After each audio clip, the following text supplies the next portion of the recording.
Hey everybody, welcome back to Garage Talk. As always, I'm Conrad. Let's go. I'm Ted. It's time to rock and roll. Hey Teddy, today we have in the garage Mike Mitchener. All right, how we doing, Mike? Hey, doing good, guys. Thanks for having me all the way up in Florida. Thanks for coming. We appreciate it. Absolutely. Yeah, we do appreciate it. And so what brings you back in town, man? Honestly, I kind of looked at my wife down in Florida and I said, man, I have not been up to Gas City to see Mom and Dad in a while. And my third child, my youngest son, had a birthday yesterday. And I called him and I said, hey, for your birthday, you want to fly up to see Gigi and Granddad? He goes, absolutely. So we got on a plane together and flew up and saw my mom and dad. That's good. That is cool as can be, and that's important because I was raised by my grandparents, salt of the earth people, and every day I think God up above that they took me in. If not, who knows where I would have been, Teddy. But we want to thank our sponsor, elite sponsor, Nicholson 2.0. Without them, this wouldn't be possible this season, right, Teddy? That's right. We appreciate him so much. Yes, we do. Yes, we do. And now we're back with Mr. Mike Mitchener. I'm here. Loving life. Loving life. That's right. Yes, sir. Yes, sir. Tell us a little bit about, when you were last on, you kind of touched on the heart attack and the book that you had wrote. That book was inspired from the heart attack, correct? That's correct. Could you tell us about the events leading up to the heart attack? Sure. So it was September 11th, a very interesting day in history. 2014, I'd finished work, decided to go train at the gym at 5 p.m. Now, for 20 years, I had gone to the gym 5 days a week at 5 a.m. Always did my training before work started, got my shower, went over to work, and did my thing. This was the first time in 20 years that I had trained in the evening. I had one of my managers convince me to leave work a little early and go clear my head and train at the gym just a couple blocks from where I was working. Went in there, started my workout, decided I need to finish it a little early. I wasn't feeling right. Walked out the door, and as I'm walking out, I had one of the people working at the gym look at me and say, hey, are you okay? And I said, I just don't feel right. And it was 2 weeks later, I woke up in a hospital, and I had had a major heart attack in the parking lot. And one of the young ladies who was going to the gym to train herself actually saw me and was concerned, and rather than go inside of the gym, she turned around and walked back out into the parking lot, and I was laying by my truck, and I told her, I said, I think I'm having a heart attack, and away I went. Wow, man. So when you woke up that morning, though, you felt normal? Absolutely, 100% normal. There's a couple pictures I had sent to a friend of mine. I said, hey, another day, I said hello, sent a picture, everything felt great. Didn't have any idea at all that I was getting ready to experience something that changed my life. It's the leading cause of death in the United States, of both men and women. Well, you just better have your stuff together. That's all I'm going to say. And when I say have your stuff together, take care of your body. I won't go off into a religious rabbit hole, but you might want to have your head straight when it comes to those kind of things as well, because you never know. I'm one of those guys that just never gets sick. I still don't get sick, but I guess when I do get sick, it is a very big deal, which is what happened to me about 10 years ago. My grandfather passed away at the house when he was, I think he was 56, and that's young. Like in 2022, over 700,000 people died from heart disease.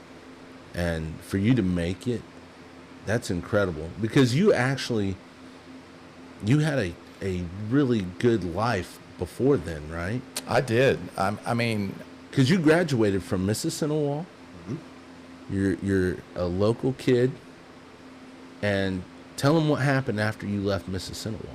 After I left Mississinawa, I went to a small school down in Savannah, played basketball and baseball my first year. Did okay in basketball, even though I'm not very big and can't jump, but I don't like to lose at anything. So I was an interesting part of the team my freshman year. But my sophomore year, I decided just to play baseball, focus my energies there because I had an extremely good freshman year in baseball. And people were already start talking about the possibility of me playing professionally and, maybe I ought to focus my energy on the one sport. And I did, and it worked out real well. After 3 years of baseball down in Savannah, I ended up getting drafted by the White Sox in the third round and played a little ball with the White Sox. Okay. Not many people could say that. No. So, and then you met your wife. So I met my wife after my first season in baseball. Okay. Came back to college. I was uber focused on graduation. I decided to sign a contract and forego my senior year of baseball with the NCAA, and instead I went and played professional baseball. But when I was negotiating my contract, the first point of negotiation was, hey, I'm all about the books. I want to graduate. I might make it to the major leagues. I might play for 20 years, but I'm going to have a degree in my hand. One thing led to another, and we drew up a contract that the White Sox decided that they would pay for 10 years of time for me to go and finish my education. So I could have advanced to any degree that I wanted to, but instead I took 3 years and just finished my undergraduate, and it was all on the White Sox dime. They were super good about covering all my expenses. So in essence, I'm playing professional baseball, and I'm on a full scholarship still through the Major League Baseball Association. So it was a great situation for me. Yeah, just to put this in perspective, man. This is from Cure.com. There's about 450,000 high school baseball players in the United States. You want to guess how many of those are seniors? 130,000. So about 1% of those kids would be drafted to the MLB. And another 0.4% will just go on to play college. And of that, 0.5% of the ones that go to play college have a chance to be drafted. So what you have done in just that, what you just talked about is astronomical. Definitely in the minority, yes. And then to get married and have kids. So when you wake up in the hospital, did all that stuff, you know how they say your life flashes before your eyes? Did it happen after? Well, it would probably take an entire show to talk about my experience about going to heaven, and that's in my book, Bring the Rain. Okay. But I'm one of those guys who you hear the stories about that went to heaven. I was fortunate enough to remember everything that happened when I was there. I saw it. I saw everything, and then I came back here. When I say here, Earth, Halifax Hospital in Daytona Beach, Florida. Opened my eyes up, and yeah, I was changed. I was a very spiritual person prior to the heart attack. Yeah. My faith was right. There was no question about that. But when I woke up and started to kind of understand what had happened, it dawned on me that I was one of those rare people who I feel like was selected to see what's next in terms of heaven. And some people see the other side. Yep. I saw heaven. I was sent back. And I was basically told in so many words, just tell your story. I'm not going to tell you how many people you need to talk to or how long your story has to be. Just tell your story about what you saw, why you saw it, and what's in store when you're done here, when your earthly life is over. And I've probably had, hundreds of different conversations with people. Could be me and one other stranger that I met in an airport or it could be me in front of 150 people at a church. It doesn't matter to me. The story's the same. And I preface everything I say by saying, look, I don't know why it was me. I don't know why the decision was made for me to have the heart attack when I'm in great shape, for me to die and go to heaven, for me to come back and be empowered or emboldened to talk about the experience. But it is me, and I have a responsibility, and I'll tell the story from now until the day I take my last breath. Wherever it's appropriate, I'll know when somebody just needs to hear my story. I don't walk out on the street corner with a Bible in my hand and start preaching. That's not who I am. Right. I just have conversations about what happened. And that's like when I had my heart attack almost 2 years ago. I'm like you know, I work out all the time. I'm fine. Nothing's gonna. But one morning, something just wasn't right. I was able to contact my wife and, hey, you gotta take me to the hospital. I didn't have the full-blown thing where I'm on the ground like you were, but yeah, it's definitely life-changing. You know, nobody knows. I mean, nobody knows. No matter what kind of shape you think you're in, you know, and that's big now. It's okay, so I make sure I go to the doctor every 6 months now. You know, I never went to the doctor. Because both of you guys remind me of people that you really enjoy every second of every day. That's a perfect description of my life right now. I mean, it really is. Again, I don't want to go down a rabbit hole and make this all about religious beliefs, but every single day I go to bed and my feet come off the ground and go into my bed. I close my eyes and thank God for another day. That's it. That's the extent of my prayer. Unless there's some other critical issue going on. Every single day I wake up, 3 o'clock in the morning, 4 o'clock, doesn't matter. Yep. When my feet hit the ground, it's time to get up and go. I look up and I thank God for another night. I'm the same way. I mean, I'm on, I hate to say it like this, but I'm on his time. And I'm grateful for every minute he gives me that allows me to live my life and maybe talk to somebody about my experience. And yeah, it's a heck of a responsibility, but I take it very seriously. It's very inspirational, man. Like, because when you think of someone that's had the accolades and the achievements, because how old were you? 47. That's really young. That's how old I am right now.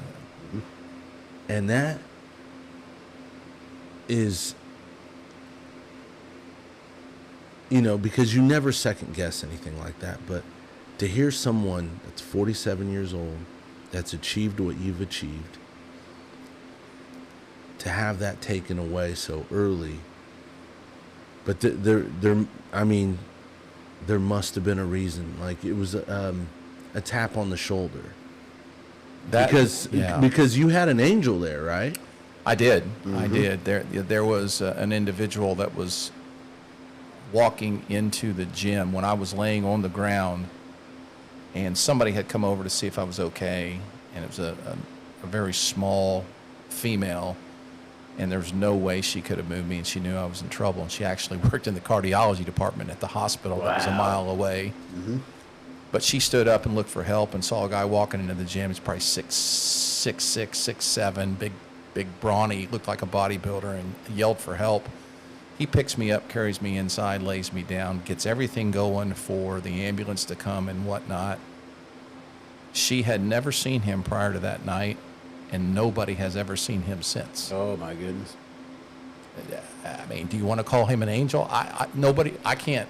I would love to know who it was so I could thank him. Well, guess what? I think he was placed there by a higher power. Oh, yeah. I do. You got to get that book, Conrad. Man, I'm telling you right now, that was wow. Well, it is. It's a great story. You don't have a copy of my book? Not yet, sir. You will You will tonight. When we finish this, I'm going to run to Mom and Dad's house. I always Okay. bring books with me on the road. Can I get it signed? Absolutely, you can. I would love for you to that is have it. so cool, Yeah, man. I'll bring it over. Fantastic. I like people to know what's in store for those that believe. And my book, I mean, obviously it talks a lot about Gas City and growing up here and my life, but the back half of the book talks about that experience. And I can't read it. This is no exaggeration. I've read it, I wrote it, and I've probably reread it 10 times. And every single time I start reading about this experience, I get emotional. I bet. Still to this day. That was 10 years ago. So I don't know if you'll get that way or any of the other readers, but it chokes me up when I read it. Let me tell you. Where can you find this book? It's called Bring the Rain. Bring the Rain. It's on Amazon. Okay. It's an easy purchase, and if somebody's listening to this broadcast that knows me or wants to contact you guys, I will sign. If we can figure out the logistics, I will sign it and send it to them as well. So a lot of times people will send me books and say, hey, I just bought this. Would you sign it for me? And sometimes they'll have stories about their lives and what they've experienced and how much this means to them. I lost my brother at 22 years old to a heart attack, and they just want to talk. I've had conversation after conversation over the phone with people that I had no idea who they were. None. That's okay. That's okay. Yeah. I don't need to have a personal relationship with all these people, but by the time we talk, there's just a little bit of comfort. Not a lot. We're supposed to grieve when we lose people or when somebody gets sick, but there's just a little bit of comfort with those individuals once I talk to them about my experience and what I saw. It's moving too. It's moving. Oh, it is very inspirational. Yeah. But I mean, that's not just with the heart attack and stuff, but it's still sticking in my head. Something you said before we even started talking about the heart attack is that education was priority to you. And a lot of these younger kids, this generation doesn't get it. They think they're going to make a life in sports. What's a percentage? It's a very small percentage anybody's going to go to college. It's even smaller to play professional ball. And that's, these kids need to hear that, somehow and educate, whether it's trade schools or what. You got it. Yeah. You've got to get something. I think there's very few sports that you can play for the rest of your life. Like, I mean, golf you can, and now I don't know how long pickleball is going to be out there to be, but even getting to play in your prime, because your prime is so short. I mean, in football, if you make it to 35, that's a great career. But if you play all through, if you start from your freshman year in high school to your senior year in high school, you've had an awesome athletic career. You're an athlete. Because I see people who are like, man, I have these dreams of playing sports in college. Well, it should be dreams of getting that degree, getting that bachelor's degree in college. Sports is just an added bonus. So I took a job about 5 months ago working for DME Sports Academy in Daytona Beach. It's a private high school. We have probably one of the best basketball programs in the country relative to the caliber of player that plays there. They come from all over the world. I mean, we have kids from Africa. We have kids from California. They're just from all over the place. And my job started off as director of the DME Foundation. So I was fundraising. I was going out and trying to raise money locally. I've lived in Daytona 20 years, know a lot of people. So I'm out asking people to sponsor these kids through scholarships. But it's now kind of progressed into I built a curriculum, a leadership curriculum for 6th through 12th grade kids that go to school there. It's called A Passion for Excellence. Myself and the owner of the company teach this class, It's 6 2-hour sessions each semester.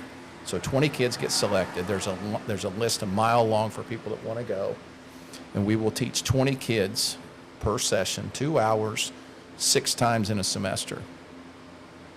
One of the most brilliant things I've heard my counterpart say in the class was 5 years from now, and this is directed at the high school kids, especially the seniors that are in the class. 5 years from now, your handshake will be more important than your jump shot. I like And that. just think about that. And then we actually have kids stand up and we walk around the room and we shake their hands and we just teach them the power of a good handshake, the power of eye contact, the power of being able to talk without filler words saying, da, da, da. We're teaching next level stuff to these kids. Not only are they exceptional athletes, but when they leave our class, they will be good people as well. And sometimes you see it. You see these athletes that just, nobody works on this stuff with them. You know, you'd like to say that dad was involved in teaching them the right kind of handshake and how to sit up straight, throw your shoulders back, walk into a room, eye contact's important, all these things, but it's missed. Not by everybody, but it's missed by a lot of people. And that's what our job is, to fill that gap so that when that kid leaves DME Sports Academy at Daytona Beach, not only are they a great basketball player, but they're a good person. And that's our responsibility. And it has gone off like wildfire. Wow. Now we have businesses in Daytona that says, please come teach this to our board of directors. Please come do these kind of things. And people are like, oh, come on. A handshake? Come on. Eye contact? Yeah. Just check it. Just Yeah, check it with yeah. people. And it makes people really uncomfortable because we just don't talk about it. Well, we do. We're not afraid to talk about those kind of things. And people love the class. They love it. And that is my wheelhouse. I mean, yeah, I was a sports guy for a while, but now being able to help kids make an impact, a positive impact on society, that is what I'm talking about.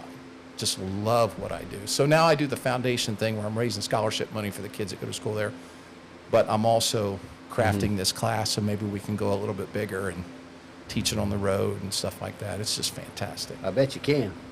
I bet that's awesome. Well, That's- the level of social awkwardness in today's youth. I mean, we talk about the issue, but we're not talking about solving the problem of the issue. And that sounds like you're trying to solve the problem. We had kids come back. We taught a crash course. We put it together in a short period of time, and we taught a couple of crash courses in the spring, right before the kids got out of school. And we used the summertime to kind of fine tune it a little bit. And some of those kids just went through a couple of sessions with us in the spring, have come back, and they look for me. They try to find me. There's 230 kids that go to school there, but they look for me because they want to shake my hand. These are 14, 15, 16-year-old kids. They want to shake my hand, and they want me to see them, look them in the eyes. And That's they want to awesome. listen to me. They want me to listen to them talk when they're talking, how they're very clear with what they say. There's no filler words. It's such a beautiful thing to go from the way the kid was prior to going to class and then looking. I mean, it's what teachers experience, right? And maybe that's what my calling is now. I don't know, but I sure do like working with those kids and teaching this class. That'd be a blast. That's awesome, That man. really would. Passion for excellence. And if we do it right, the guy that I'm working with who owns a company, he's an entrepreneur and he has a wonderful mind. And we're already talking about ways to get out and start teaching this kind of stuff. Because, man, wouldn't it be nice to be able to sit in the classroom in every high school in America and just have one day, just give me one day to talk to the kids about how important a good handshake is, how important eye contact is, how important sitting up straight is, how important speaking without filler words. And the list is endless of topics that we use in this class. We quote a lot of sports athletes and stuff, and it's just fantastic. It's been very well received. Mike, that I don't think anybody else could have said it better. I love what you're doing, man. I'm like pumped and excited. Like that's real right there. That is. I mean, that is real. That's how we got to be. That we've got to be handing those same characteristics, value, and even the integrity of it all. It needs to be handed down. You know, you said something about growing up in Gas City. And I was blessed to grow up here. I have friends that I grew up with that I'm still friends with today, and some of the things that we kind of taught each other, like we always upheld each other. Like, if you tell me you're going to do something, you better do it, or I'm gonna call you out on it. And I've had friends call me out on it when I didn't do what I said what I said I was going to do. And as time went on, I made sure that if I gave you my word and I couldn't come through, the minute I knew I couldn't come through, I'm calling you and telling you, not an excuse, hey man, I just cannot do it. It's not going to be able to happen. But I'm going to try and work it out to where eventually it will happen. And I'm telling you, these guys that I'm friends with today, they have made it in life despite the odds. And it was because we had each other and we had expectations of each other. And I think that's being missed nowadays because kids can, they formulate friends from, one kid might be playing with, hot pork chop 1029 on his Xbox in Ohio, and that's his friend. But he's never met him or went outside or had any other kind of contact, and that it's lost. I think, and maybe the generation before me said the same thing about us, but I look at the generation that's coming up now and the lost art of just being able to communicate. The one thing I did want to tell you about our class, this is a great idea, and this was my counterpart's idea. The minute those kids come in, the minute they step into that classroom, and it's like a boardroom. It's really a cool room. It's not some standard, boring classroom. It's really cool. He and I take our cell phones out of our pocket. We show it to him. We turn it off. And we walk over to the drawer, and we put our phones in the drawer. And we walk back to the place where we're going to start teaching the class.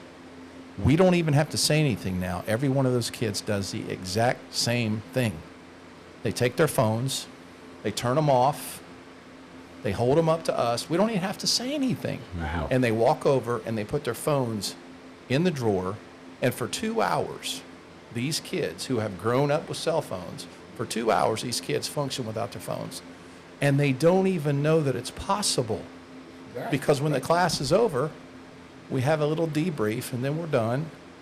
We say, okay, you can get your phones now. And they're stunned. They're stunned that we had that kind of interaction and no cell phones were necessary. Mm-hmm.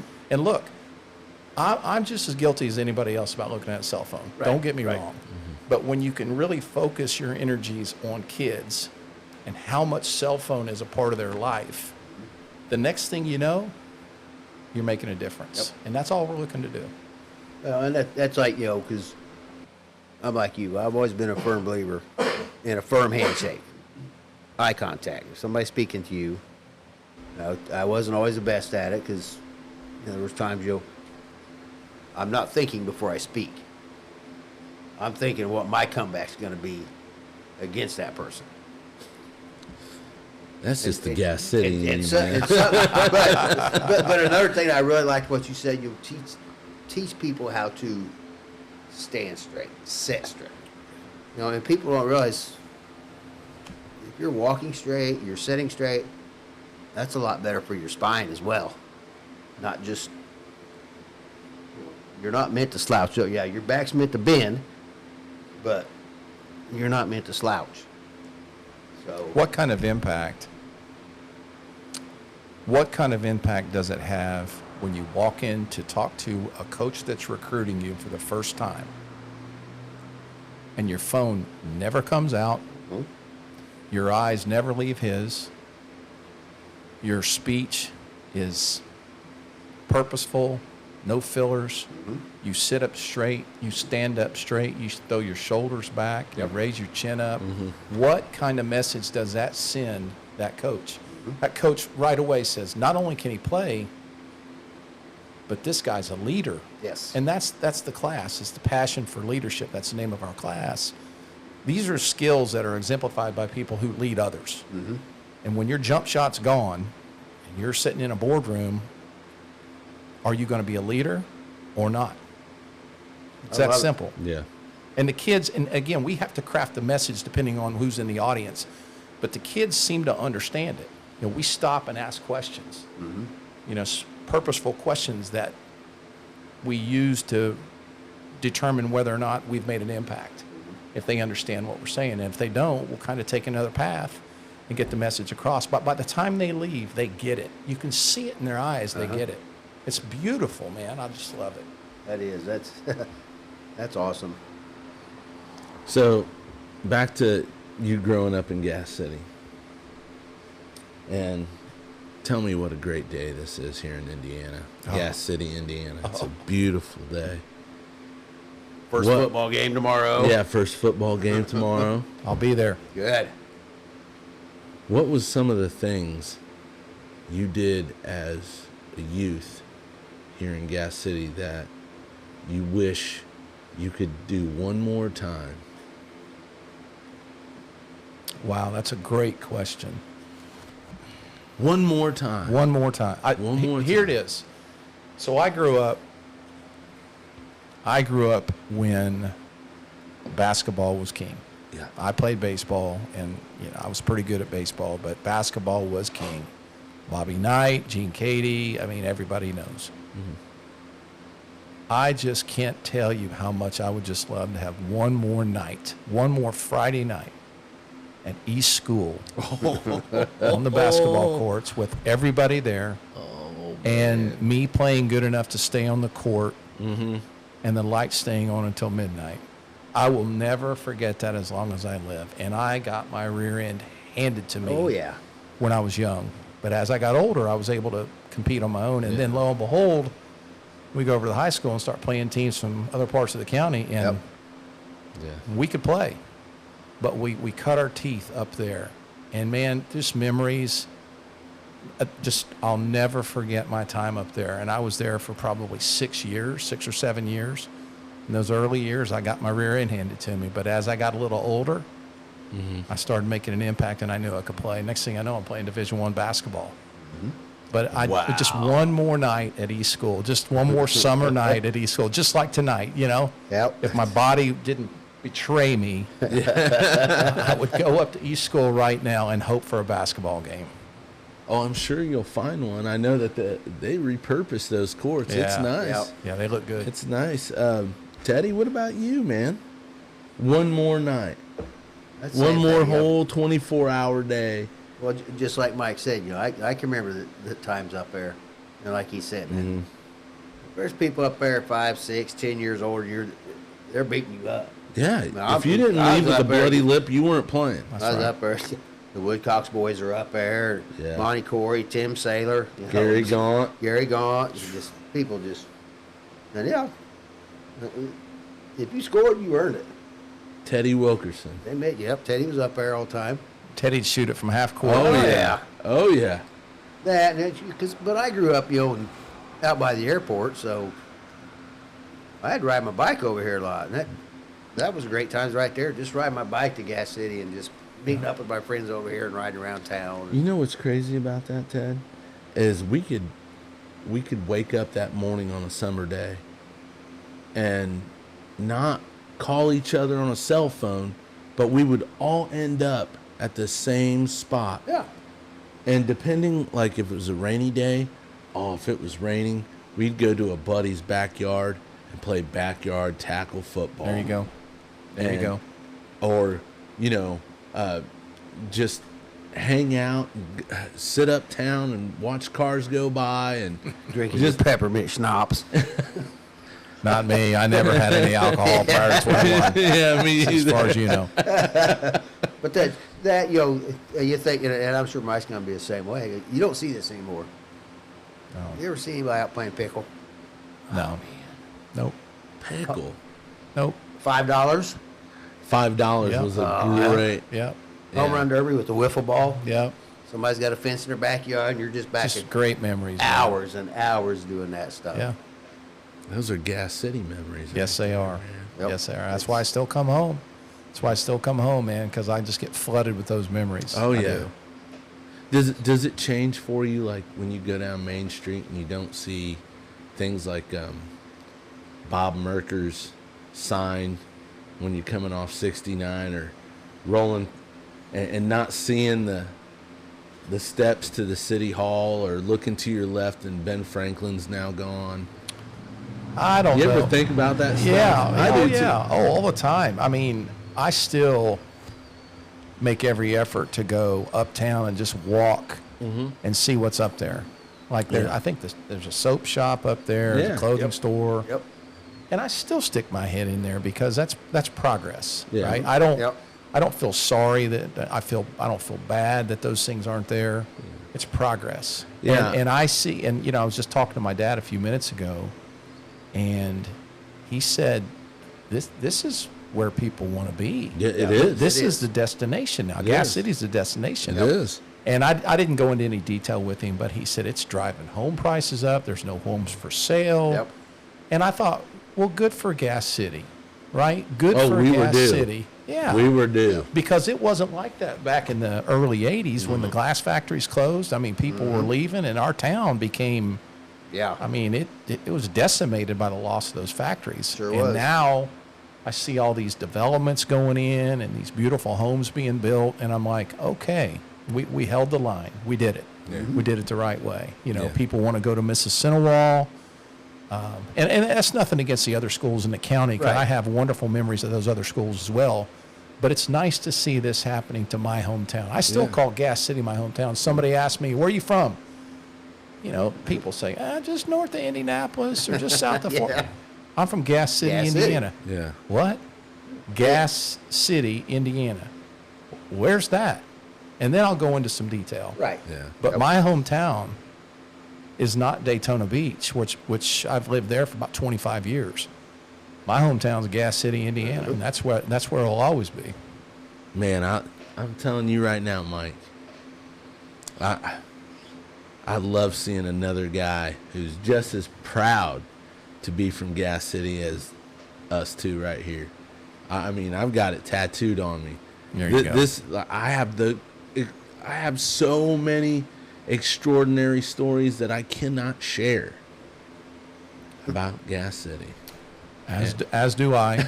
As do I I. think we're all in the same boat. Yeah, as do I. But we got away with a lot more back then, too. Times were different. Yeah, you know, talking about, you know, I do miss the things like penny candy.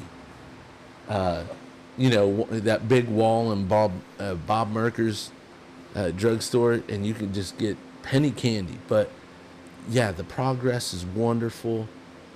I really wish, and I hope that my daughters will have the same fond memories as me about Gas City. I guess Gas City's means something different to everyone, but I feel like we have liked, you know, stories about this community. It's my hometown. Yeah. You know, yeah, I'll tell you something neat about Mike, you know. I never know when he's coming in town, but if I'm out somewhere and I see him, there's so many people that we went to school with that will get together and just, it's crazy. Yeah. You know, we're talking about the past. I'm going to go, because me and my oldest son was talking about the other day. He was asking me how to get to Spook's Corner and Devil's Backbone. And I think Hoggy Spook's Miller's? Corner's gone, isn't it? Is it gone, or is it still out there? You could, well, I drove out there. I couldn't find it, so I'm like, yeah, I'm it's, getting old. The bridge is still there, and You know, I believe they hauled away Hoggy Miller's bus. I think it's gone now, but yeah, the Devil's Backbone. Of course, that was always fun. But yeah, memories. That stuff right there, man. That's cool. But that's, you know, let's stay in the past for a minute, because I know you shared it when we did the phone call. Go back to your preteen years, Little League. You know, just name off some of the coaches you can remember from youth before you got into junior high or high school. Sure. So, obviously, my dad, Terry Mitchener, my uncle, Frank Mitchener, and everybody knows Frank because he was a mailman for 30 years in Gas City. Mike Smithson, Fred Hodson, actually not Fred Hodson, Phil Hodson. Yep. Phil was his dad. I actually played baseball one season for Gary Cheeseman. He was a head coach at Blackford High School. Right. I played for him. We had a travel team that I played with him. Steve Moritz, I played a little ball for him over in Marion. That's just a few of the coaches that I had. But, man, I had some good ones. I had some good ones. And those coaches that I kind of cut my teeth on, I kind of followed their lead when I started coaching kids. Yep. And it works. You know, it kind of bridges the time. Right. You know, generation to generation. There's some things that just always carry forward.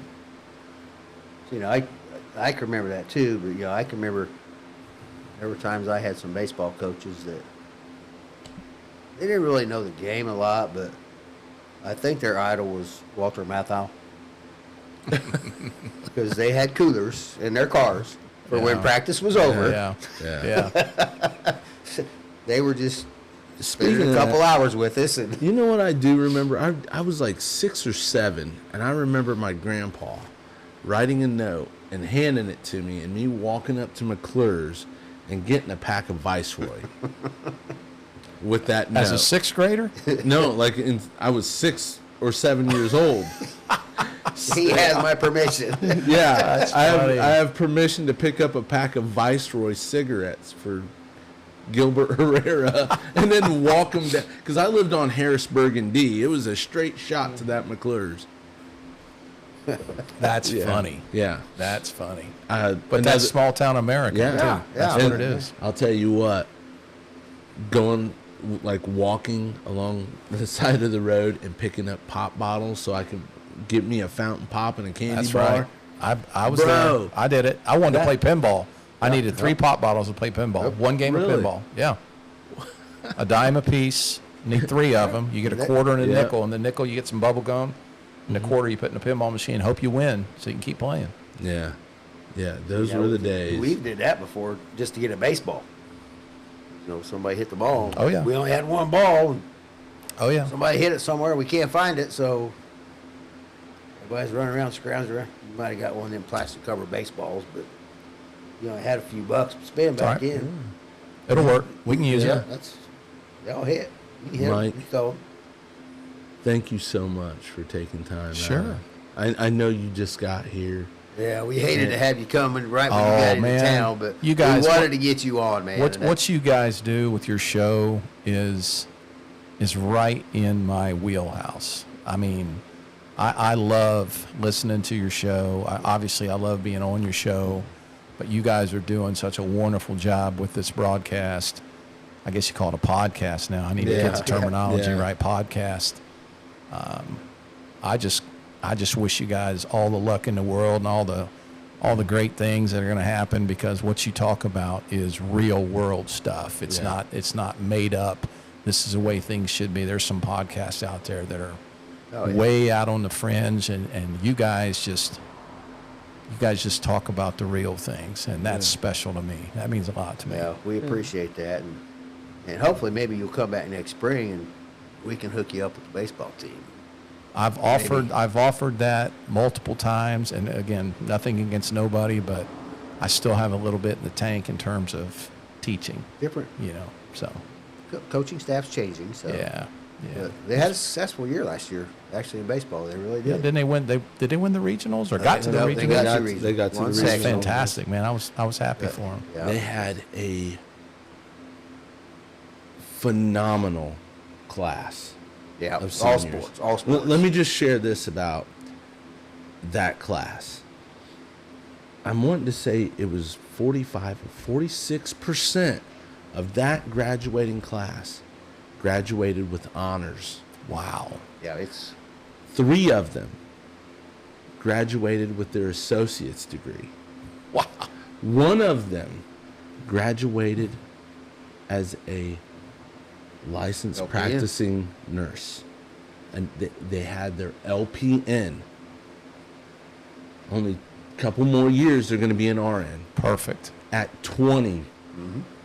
That's, That's phenomenal. and to witness that, I was so proud. So proud, you know, to be a part of such a great school system. Not saying anything about anybody else, but the educational value exchange that you would get coming to Mrs. Sinawal, you're going to learn something. You're going to leave here knowledgeable. Love it. So, I love it. That's my school. yeah. that's right. That's our school. Yeah. All of us. Class of 96. Class of. I'm sorry, that didn't go through. I wouldn't even say mine. Conrad will have some comment about it. Yeah, I'm not going to say Is mine it, either. is it got 2 numbers and then AD or BC? Let's just say I graduated before you did. Let's just leave it at that. Thank you again. Yeah, thanks, Mike. Thanks, We really guys. Thanks for appreciate it. having Love me. I the story. appreciate it. We Yeah, I appreciate it. appreciate it. Best See of luck to everybody you. next time.